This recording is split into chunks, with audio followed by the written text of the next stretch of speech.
hati dan ma'rifatullah. Baiklah ya. Mari kita mulai kajian ini dengan baca surah Al-Fatihah.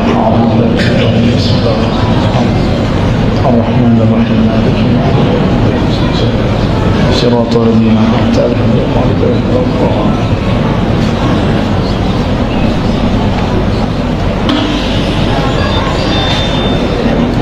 Apabila kita sholat kiblatnya ke Ka'bah,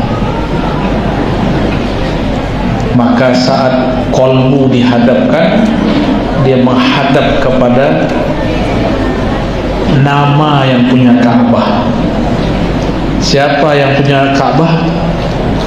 Allah. Maka namanya Allah. Maka apabila seseorang hendak menghadap kepada Rabbul Ka'bah, setelah badannya menghadap, qalbunya juga harus menghadap. Ini cara sholat. Qalbunya dihadapkan kepada nama yang punya Ka'bah. Bagaimana caranya? Disitulah pentingnya bimbingan zikir talqin dari guru, supaya nama Allah masuk ke dalam qalbu. Ya, maka disebutlah nama Allah. Lafaz Allah itu jika benar dia tulus, qalbunya tulus, nggak mesti suci. Saya sangat tidak percaya ada hati yang benar-benar suci. Nggak percaya. Hatta Nabi Muhammad merasa dirinya tidak suci. Beliau mengatakan, innahu la yughanu ala qalbi. Sesungguhnya qalbuku ada ghainnya. Ghain itu cahaya. Tapi bagi seorang nabi, qalbu tertutup cahaya itu sudah masih agak masalah. Sedangkan qalbu kita ditutupi oleh kegelapan, lebih masalah lagi. Lebih masalah lagi. Nah, ini tahapan paling penting ketika orang hendak sholat. Jadi qalbunya harus menghadap kepada sang pemilik qalbu. Siapa yang memiliki qalbu? Allah. Supaya qalbunya nggak lari kemana-mana. Ya, kenapa qalbu itu bergerak liar? Karena dia tidak mendekat kepada yang menggerakkan. Yang menggerakkan qalbu Allah. Semakin orang mendekat kepada Allah, semakin qalbunya tenang. Menjauh semakin begini. Ini rumusnya. Jadi kenapa qalbu kita berubah-ubah? Karena kita menjauh dari yang membolak-balik qalbu. Tapi pernahkah Allah yang membolak-balik qalbu jauh? Allah tidak pernah jauh. Kita yang merasa jauh. Kita yang merasa iman naik dan turun. Allah dengan naiknya iman kita tidak bertambah mulia. Dengan turunnya iman Allah pun tidak hina. Jadi nggak ada urusan Allah sama iman kita naik atau iman kita turun. Nah, ini ma'rifat qalbiyah. Dan qalbu itu hanya dicipta untuk nama Allah. Titik. Coba diulangi. Qalbu hanya dicipta untuk nama Allah. Titik. Udah. Isilah dengan cincin, nggak suka dia. Isilah dengan perempuan, dengan laki-laki, nggak masuk. Gelisah. Maka kalau seorang suami memasukkan nama istri ke qalbunya, dia akan gelisah, dia akan cemburu buta. Nanti dia tiba-tiba sewot, tiba-tiba dia marah sama istrinya.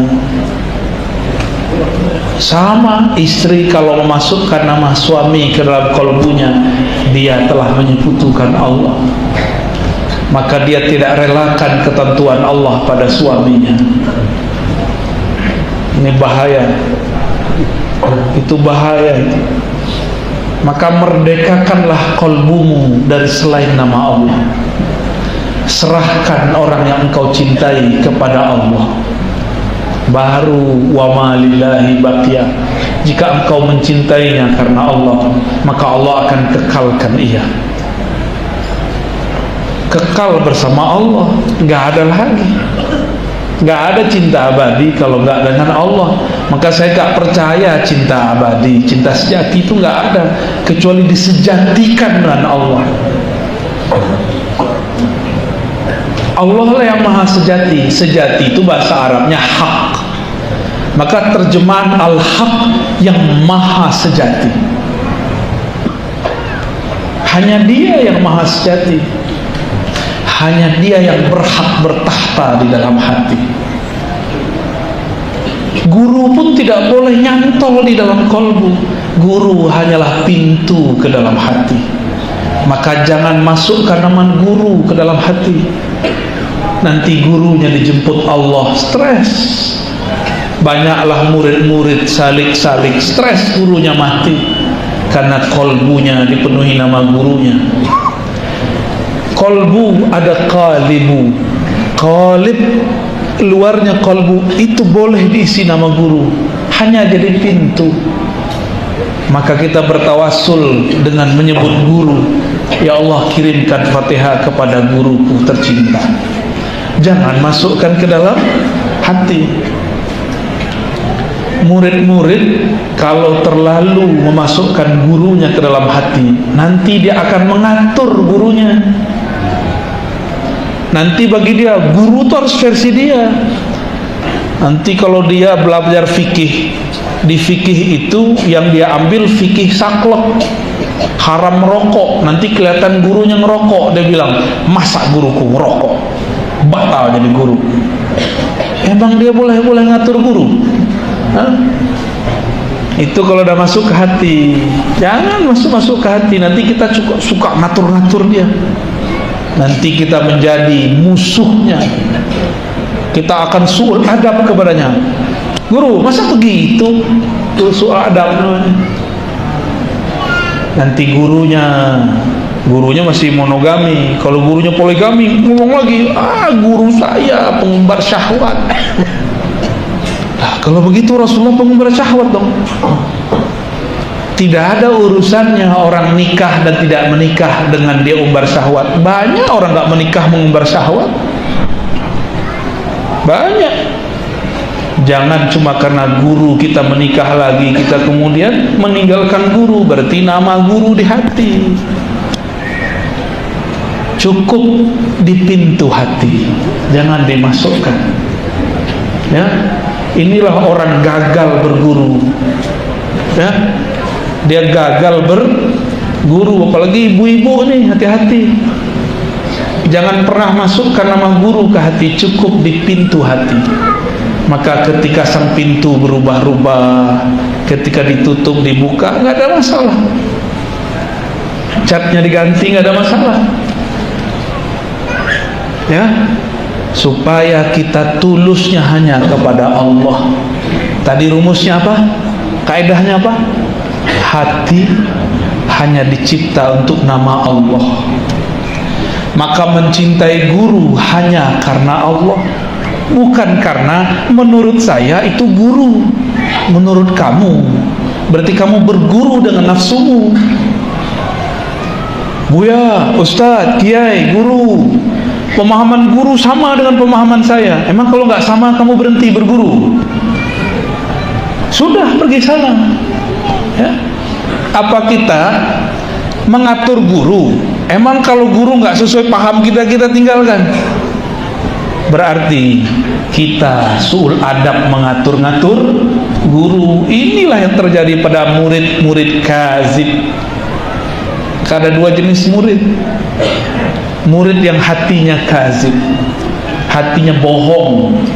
Guru menghantarkan dia kepada Allah, dia malah berhenti pada gurunya. Diatur-atur gurunya. Disitulah beberapa guru yang berhati belum kamil mukamil, lemah. Akhirnya ceramah ikut selera jamaah. Terjadi. udah banyak terjadi. Akhirnya mursyid ikut selera orang-orang yang nguntit kepadanya. Akhirnya guru tidak punya pendirian, yang penting jamaah senang. Itu sama dengan orang dagang bisnis, yang penting konsumen enak, tenang, yang penting tetap diundang, yang penting ilmunya dibeli terus. Nauzubillah min dzalik. Ya, wa ma lillahi baqiyah, yang karena Allah pasti kekal. Bapak sayang sama istrinya karena dia cantik atau karena melihat ada keindahan Allah pada dirinya? Nah, kayaknya pertanyaan ini baru sadar hari ini. Kalau karena dia cantik, mata kita bisa melihat yang lebih cantik. Ini bukan berarti apa-apa ya. Gimana Pak? Yang pertama,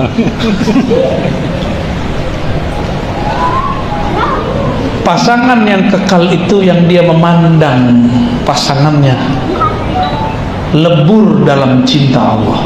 Gak ada lagi cinta dia, baru nanti berpasangan di surga.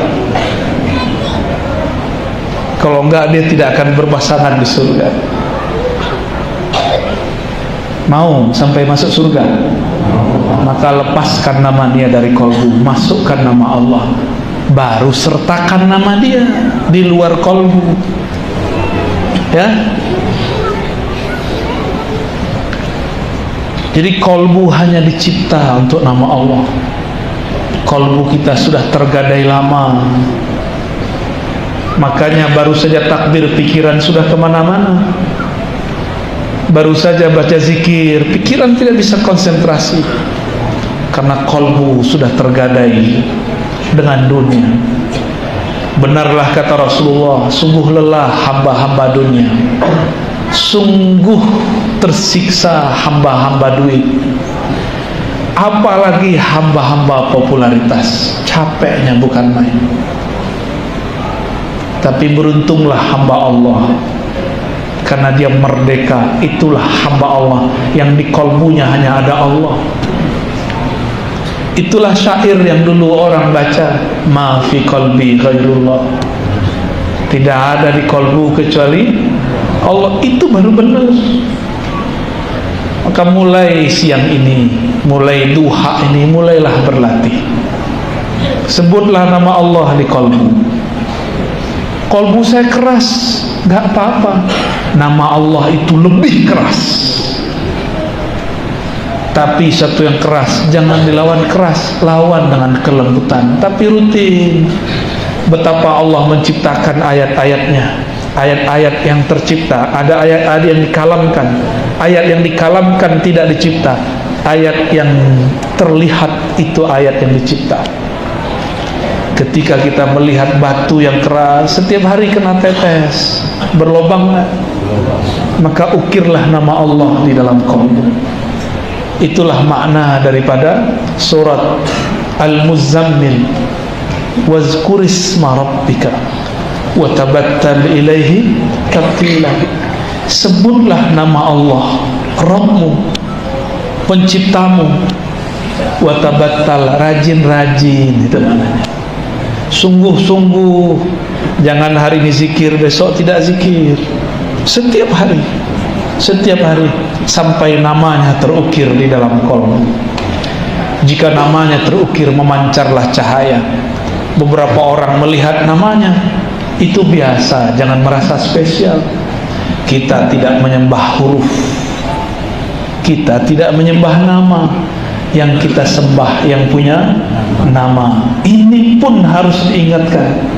Banyak orang yang menyembah nama, yang menyembah huruf, maka dia bayangkan ada lafaz alif lam lam ha yang dia sembah. Ini juga tidak tepat. Yang kita sembah yang punya nama. Jadi mulai sebut nama Allah di kalbu. Ya, wazkurisma rabbik. Dalam Al-Quran dikatakan wazkur rabbaka fi nafsi, surah Al-A'raf, Sebutlah Rabbmu di dalam nafsmu. Ini level bawah. Yang tadi level tinggi, langsung di kolbu. Sekarang nafs. Nafs ini dibagi. Nafs hakiki, kolbu dan ruh. Nafs yang tidak hakiki, badan dan jiwa. Orang mati berpulang badannya, tersiksa jiwanya. Tapi jika di kolbunya ada nama Allah, maka dia sungguh bahagia.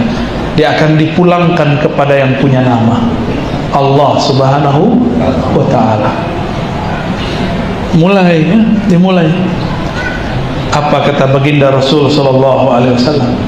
Innallaha harrama 'alan nar. Sesungguhnya Allah mengharamkan terhadap api neraka.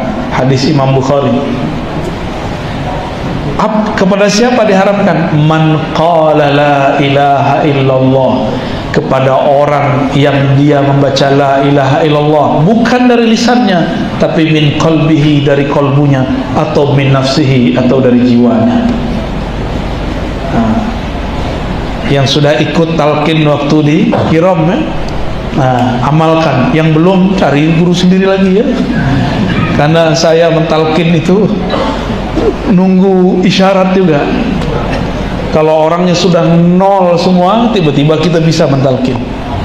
Tapi kalau masih mencoba-coba, mendengar-dengar, kolbu, kenal kolbu, nggak bisa dipaksa Pak. Walaupun Bapak siap, di belakang Bapak belum siap ya.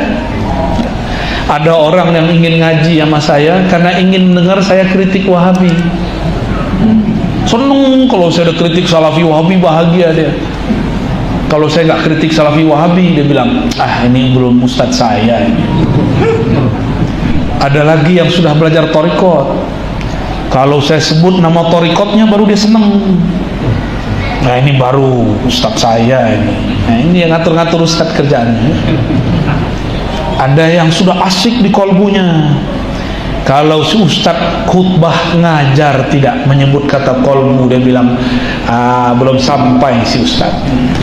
Lebih tinggi dia dari ustadz. Suka ngatur-ngatur itu bukan murid, itu baru mustami. Ya, baru mustami, pendengar. Baik. Kolbu disebutkan di Quran lebih dari 100 kali. Digabung antara kolbu dan kulub, banyak sekali. Lebih banyak dari jumlah sholat, lebih banyak dari jumlah zakat, lebih banyak dari jumlah semua amalan yang ada. Kata kolbu yang lebih Allah seriuskan. Tapi kenapa sekarang orang sholat sibuk dengan celana jingkrang? Kenapa orang sekarang sibuk dengan masalah jenggot? Padahal di Quran kata jenggot cuma muncul di kisah Nabi Musa dan Harun atau sejenisnya. Kenapa mau sholat tidak menghadapkan kolbu? Berarti ada penyimpangan arah-arah keruhanian. Kalau ingin mengamalkan jenggot Nabi, amalkan silakan. Tapi lebih penting kolbu. Untuk apa engkau berjenggot hatimu sombong? Katanya kalau sarung di bawah mata kaki terbebas dari sombong, tapi engkau malah tambah sombong. Berarti khuyalakmu sudah menjadi kiber. Bukan itu maksud Rasulullah. Allah tidak pandang, la yanzur, tidak pandang orang yang khuyala, khuyala yang dia berkhayal dirinya lebih baik daripada orang lain. Allah nggak mau pandang. Ada yang karena sarungnya di bawah mata kaki, bisa juga sebaliknya karena sarungnya atau celananya di atas mata kaki. Jadi gak ada urusan, itu urusan kolbu. Allah hanya mandang kolbu. Yanzuru ila qulubikum. Allah itu kalau memandang ke dalam kolbu, bukan ke sarungmu, bukan ke celanamu, bukan ke jenggotmu, bukan ke tasbihmu. Memandangnya ke dalam kolbu. maka betapa ridhonya Allah ketika ia memandang kolbu sang hamba. Ternyata di kolbunya ada nama dia, Allah. Baru dia bersin. Jadi kenapa ada orang bergetar iza zukirallah wajilat qulubuhum, disebut nama Allah bergetar kolbunya. Zukira, apa arti zukira? Disebut, ditalqinkan, dibacakan. Maka orang yang tidak dizukirakan tidak akan bisa merasakan getaran yang dahsyat itu. Ya, berarti zukira ada muzakirnya. Inilah yang disebut mursyid, guru. Tapi ingat, mursyid bukan segala-galanya. Mursyid itu hanya pintu menuju Allah. Di atas mursyid ada mursyid lagi, di atas mursyid ada mursyid lagi. Jangan terlalu mendewa-dewakan guru. Ya, ini fenomena ini. Ya, banyak orang mendewakan guru. Tapi di luar sana ada orang tidak mendewakan guru, tapi mendewakan pemahaman guru. Beda dengan paham gurunya, dia tolak. Sama, mau dia sufi, mau dia salafi, itu berhala dalam hati. Ya, kolbu itu jika disebut nama Allah di dalam, maka bercahayalah dia. Jika disebut terus, bercahaya lagi, disebut lagi, bercahaya lagi. Kullama zadul ism, setiap bertambah nama, ya, fasamat al-qalb, maka kolbu tambah tinggi cahayanya. Jadi siapakah kolbu yang gelap? Kolbu yang tidak diisi nur kalimatullah. Fanawwiru qulubakum biismin min asma'illah, maka beri cahayalah kolbumu dengan nama-nama Allah. Nabi mengatakan, jika engkau melewati kebun-kebun surga, maka petiklah. Sahabat bertanya, wahai Rasulullah, apakah itu? Dijawab oleh Nabi, halaqah zikr. Hilaq itu lingkaran orang berzikir. Ada yang zahir, kelihatan, tapi yang berzikir itu badan atau kolbu. Maka sebenarnya hilaq, lingkaran itu ada di dalam kolbu. Maka orang yang sudah mempunyai taman-taman surga di kolbunya, satu orang itu sudah sama dengan 1000 orang berzikir. Itulah sebabnya orang ini, jika ia didatangi orang lain, orang itu mendapatkan manfaat dari bertemu dia. Itulah kenapa ada guru, taman surganya kuat untuk kuota 1 juta orang, kuat untuk kuota 10 juta orang, kuat untuk kuota berapapun orang memetik nama Allah dari kolbunya, tidak pernah habis. Itulah makom-makom guru. Ada guru hanya dapat dipetik oleh 10 orang, ada guru yang hanya dapat memetik 1 orang, ada guru hanya dia aja yang metik dirinya sendiri.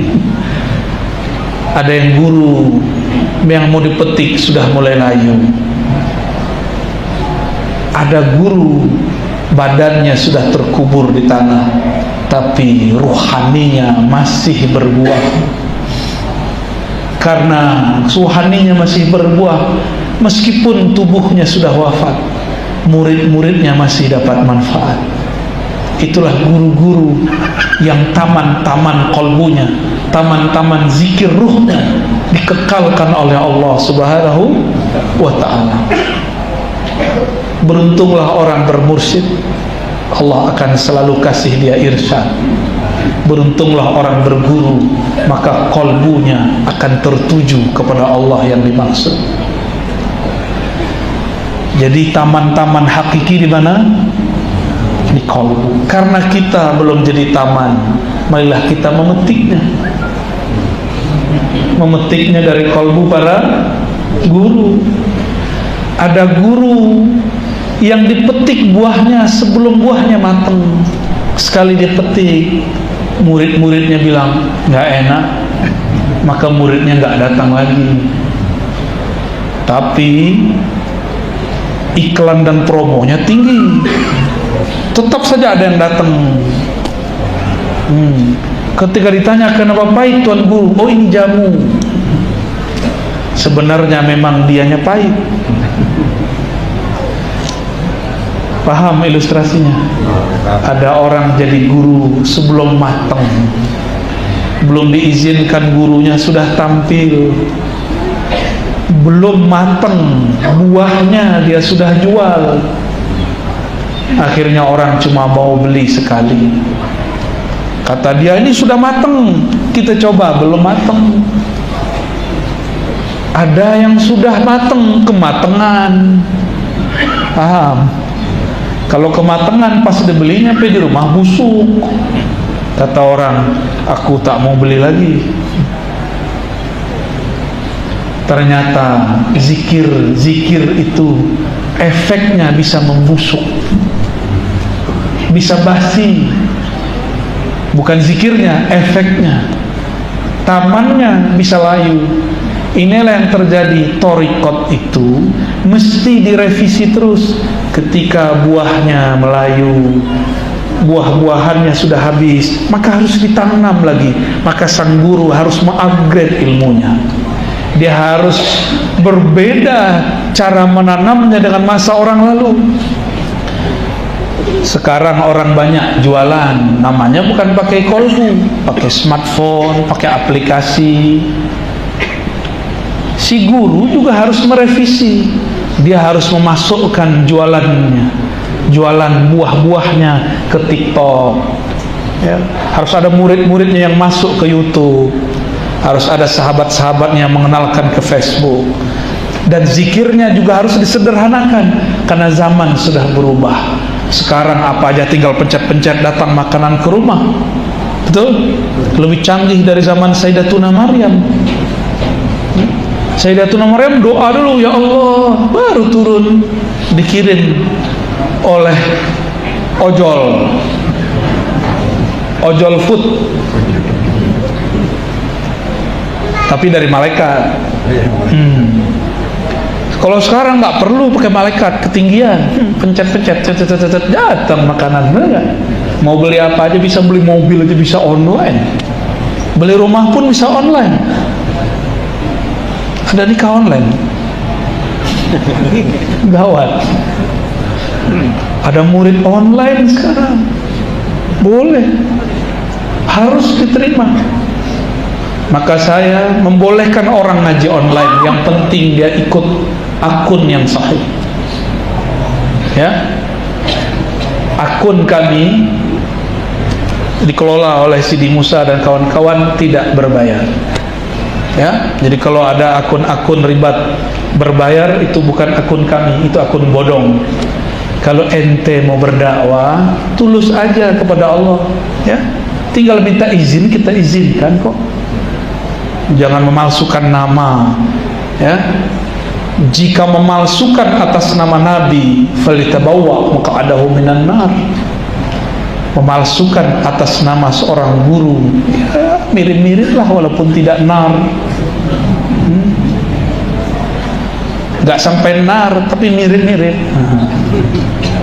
Oleh gurunya bersanad ke Rasulullah SAW. Hati-hati, ya. Kita nggak pernah larang orang ambil video kita, nggak pernah. Ambil, silakan. Karena niat kami memang untuk menyebarkan sebanyak-banyaknya, ya. Tapi yang fair. Kita nggak minta juga kok, ya, monetes duitnya kita nggak minta. Nggak usah bohong-bohong di sosial media, ya. Maka jangan heran nanti juga di dalam dunia thariqah, dalam dunia tasawuf juga begitu. Dalam dunia kolbu ada mursyid-mursyid bodong, seperti akun-akun bodong, sama. Hati-hati, ya. Masuk ke mimpi, masuk ke sosial media, sama.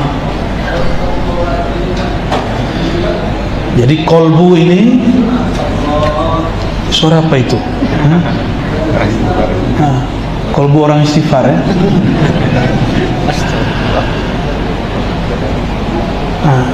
Sekarang kita masuk, kalau tadi bahwa kolbu itu adalah taman, Siapa yang kolbunya sudah menjadi taman, barulah dia didatangi oleh orang-orang yang hendak hiburan. Maka bertemu guru itu lebih indah daripada main-main di laut.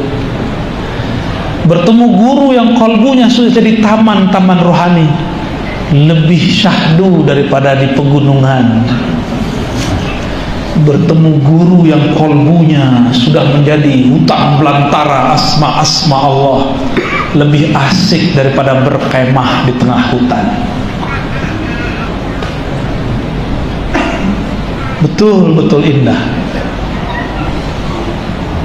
Tapi jangan terjebak pada guru. Pujilah zat yang memuliakan guru. Jika Allah izin, maka nama masuk ke dalam qalbu. Nama masuk ke dalam qalbu. Ciri-ciri Allah membantu seorang hamba, maka Allah membantunya membaca namanya.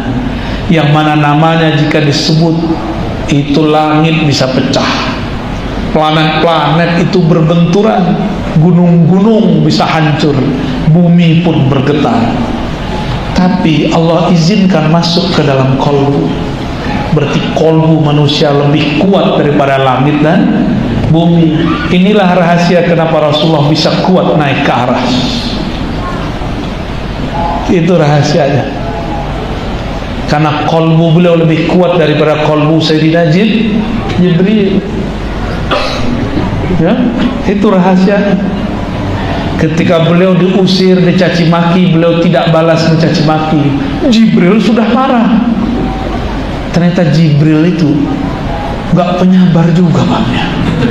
Ini rahasia kita ya. Maaf, kata Jibril. Pantas yang jadi Rasul itu Nabiuna Muhammad SAW yang punya sifat sidq. Malaikat Jibril dapat satu sifat itu, sidqun. Tapi malaikat Jibril tidak dapat sifat yang lain. Ya. Jadi Sayyidina Jibril dapat sifat sidqun, tapi tidak dapat sifat yang lain. Karena Sayyidina Jibril di saat Al-Azazil, malaikat yang kemudian dipecat, banyak berzikir tapi tidak mau mengenal nama yang digandengkan dalam zikir. Di saat itulah Sayyidina Jibril menyebut nama Muhammad. Maka dia membenarkan Nabi Muhammad walaupun dia belum melihat nurnya, tapi dia berselawat kepadanya sallallahu ala Muhammad. Ribuan tahun Sayyidina Jibril berselawat, baru dia melihat nur Muhammad sallallahu alaihi wasallam. Maka dia menunggu bertahun-tahun, ribuan tahun, kapan lahirnya sang cahaya ini. Di saat dia lahir, baru hamil nih, Allah kabari, Jibril, tuh Aminah namanya, dia sedang mengandung cahaya yang engkau salawati. Maka setiap malam malaikat Jibril turun melihat Aminah, nungguin apa gerakan yang ada dalam perut Aminah. Sesekali diizinkan Allah mengabarkan, wahai Aminah, jika itu anak lahir, namakan Muhammad. Itu Jibril nungguin. Coba pernah mimpi ketemu Jibril nggak Pak? Enggak, belum ya. Tapi ada orang nggak ketemu Jibril mengatakan Aminah musyrik. Iya, dia nggak musyrik, yang ngomong ini nggak musyrik, tapi ketemu Jibril belum pernah. Paham maksud saya apa? Kira-kira kalau ada kiai sekarang mengatakan saya bertemu Jibril, itu wali bukan? Wali bukan? Mungkin loh Pak, mungkin. Jibril kan masih turun, tapi nggak wahyu. Kan tidak ada dalilnya mengatakan Jibril nggak turun lagi. Jibril tidak bawa wahyu, baru benar. Tapi kalau turunnya, jika ia turun kepada Sayyidatuna Aminah, Sayyidatuna Aminah dapat melihat Jibril. Kira-kira Aminah siapa? Wali. Wali nggak? Antum wali nggak? Hah? Bisa ngeliat Jibril nggak? Wali murid. Nah, itu benar itu. Sayyidina Ibnu Abbas bukan mimpi, ro'a, melihat Jibril 2 kali. Makanya ilmunya Sayyidina Jibril ada pada Ibnu Abbas. Jibril itu kalau mau khatam Quran cukup satu napas Jibril. Kita satu napas Fatihah aja dibid'ahkan kawan. Dia nggak tahu kalau dalam hadis musalsal ada namanya musalsal Fatihah satu napas. Ada musalsal Fatihah satu nafas. Kata kawan dia nggak ngerti, ngapain itu bid'ah. Jadi bid'ah versi dia kalau dia nggak ngerti. Tuh suka-suka makan no bid'ahnya ya. Guru saya Syekh Hasan itu saking marahnya, kesel jadi bid'ahin nama anak muda. Kata beliau, kau nih kalau kentut kayak bunyinya bid'ah. Sampai begitu beliau marah. Tapi marahnya sambil canda ya. Gimana? Ada yang ketemu malaikat Jibril? Kalaupun ada, saya belum tentu percaya. Siapa tahu yang jin ngaku menjadi Jibril ya kan? Iya. Kalau Aiden ngaku. Hah? Aiden ngaku itu Jibril. Lea Edan. Itu orang sosok tak pernah ngaku Jibril, dia aja yang bilang itu Jibril. Kalau dia ngaku Jibril, Jibril aslinya turun, bisa diputus kepalanya. Ngaku jadi Jibril, habis selesai.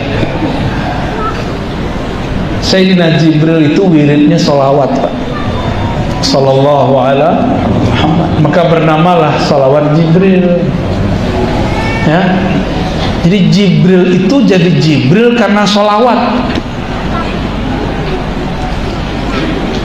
Makanya beliau dapat tugas untuk membawa wahyu ke qalbu Nabi, wahyu syariat. Kalau wahyu hakikat langsung Allah turunkan ke qalbu Nabi. Wa innaka latulaqal Qur'an min ladun hakimin alim, langsung ke qalbu Nabi. Tapi untuk hukum-hukum lewat Sayyidina Jibril. Untuk bab rahasia itu langsung antara Allah dan Nabi. Maka hijabnya Sayyidina Jibril itu Nabi Muhammad, bukan Nabi Muhammad terhijab oleh Jibril. Jibril yang terhijab Nabi Muhammad. Kalau Jibril menurunkan ayat, itu Jibril setelah itu dengerin penjelasan Nabi Muhammad. Baru denger ya? Selama ini antum dengarnya gimana? Jibril yang jelasin ke Nabi Muhammad. Ya salah. Itu kitabnya kurang kuning itu. Ya. Kurang kuning. Kalau yang kuning asli nggak begitu. Quran turun ke qalbu Nabi Muhammad. Fuad namanya. Ala qalbika atau fuad. Tapi sudah ada Quran dalam diri Nabi. Jadi Sayyidina Jibril itu cuma mengingatkan Nabi Muhammad mengenai Quran yang ada dalam dirinya. Itulah hakikat yang dikatakan dalam hadis Nabi ketika Sayyidah Aisyah ditanya, apa akhlak Nabi sallallahu alaihi wasallam? Khuluquhul Quran, akhlaknya Al-Quran. Kalau khuluq nilainya Quran, terus dia siapa dong? Dia kira-kira siapa? Khuluqnya Quran nih. Terus dalemannya apa dong? Ya sumbernya Quran. Jadi Quran itu turun dari ruhnya Nabi ke sirnya, dari sirnya ke lubnya, lubnya ke fuadnya, fuadnya ke kolbunya. Itu dalam ilmu rahasia. Tapi dalam ilmu tafsir, dari Jibril dibawa dari Lauh Mahfuz, turun ke langit dunia, baru turun ke qalbu Nabi. Tapi itu kan versi ahli riwayat. Kalau versi Quran kan enggak.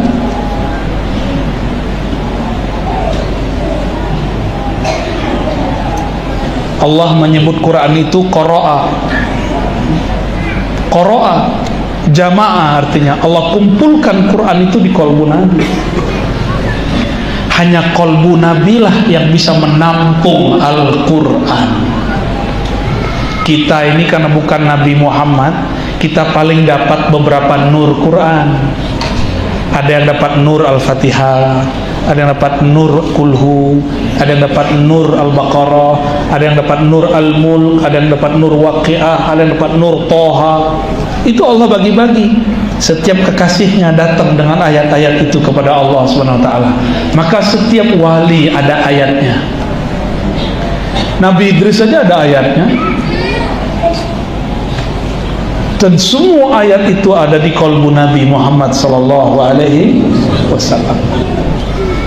Ya, makanya kita ini beberapa senang ayat tertentu, benar nggak? Kalau antum senangnya Waqiah mulu ya, supaya apa? Rezeki lancar. Hadisnya dhaif. Dhaif hadisnya. Gimana dong? Kita baca Waqiah bukan karena pengen rezeki banyak, tapi supaya diridhoi oleh yang. Kalau qalbu Nabi isinya kalam-kalam Allah. Karena isinya kalam-kalam Allah, kalam itu sifat lebih tinggi daripada sekedar nama. Qalbu kita cukup nama Allah, qalbu Nabi isinya kalam-kalam Allah. Maka ini jalan pintas menuju Allah. Jika ingin mendekat kepada Allah, sholawatlah kepada qalbu Rasulullah sallallahu alaihi wasallam. Sholawat kepada ruh Rasulullah. Maka ada sholawat namanya sholawat ruhiyah. Allahumma salli ala ruhi sayyidina Muhammadin fil arwah. Ya Allah, sampaikan salam ruh kami kepada ruh baginda Rasul sallallahu alaihi wasallam. Salam qalbu kami kepada qalbu Nabi sallallahu alaihi wasallam. Salam jasad kami kepada jasad Nabi Muhammad sallallahu alaihi wasallam. Salam jiwa kami kepada jiwa Nabi Muhammad sallallahu alaihi wasallam. Salam akal kami kepada akal Nabi sallallahu alaihi wasallam. Biar ini dapat syafaat, biar kalau ditanam di dalam tanah dia tidak akan dirusak oleh ulat dan bumi. Seperti Nabi mengatakan, innallaha harrama 'alal ardi an ta'kula ajsadal anbiya. Sesungguhnya Allah mengharamkan atas bumi untuk merusak tubuh para nabi. Kita tambahkan wa warasatuhum, dan pewaris-pewaris mereka. Gimana? Saya mau gimana jadi pewaris? Nggak pernah nyantri, nggak apa-apa. Emang sahabat Nabi nyantri? Pesantren kilat ya Pak ya? Ada lulusan pesantren kilat sini? Ya, bulan puasa ya. Maka Bapak Ibu yang hadir, poin saya tadi 3 itulah. Qalbu hanya dicipta untuk nama Allah. Yang kedua, taman-taman surga hakiki adalah qalbu para wali yang berzikir kepada Allah. Dan yang ketiga, qalbunya Rasulullah adalah kalam-kalamnya Allah. Ya? Maka bersolawatlah kepada Rasulullah, engkau akan dekat kepada yang dibaliknya Rasulullah, Allah Subhanahu wa ta'ala. Dipandang dari sisi zatnya, dia bernama Ahad. Dipandang dari hembusannya, Allah menamakannya Ahmad. Dipandang dari sisi cahayanya, bernama Nur Muhammad. Dipandang di akhir zaman, bernama Al-Mahdi. Ya, laisa kamitslihi syai'. Allah tiada yang serupa dengannya. Itulah tajalli. Allah bertajalli kepada Ahmad, bertajalli kepada Muhammad, bertajalli ke Al-Mahdi. Apa arti tajalli? Allah menumpah ruahkan rahasianya kepada Ahmad. Yang Allah tumpahkan rahasia zat, Allah tumpah ruahkan kepada Muhammad. Itu rahasia-rahasia sifat. Allah tumpah ruahkan asma'nya juga, Allah tumpah ruahkan af'alnya juga, dan di akhir zaman itu diwariskan semua kepada Al-Imam Al-Mahdi. Itulah maksud Nabi, dan ini penutup kajian saya. Al-Mahdi,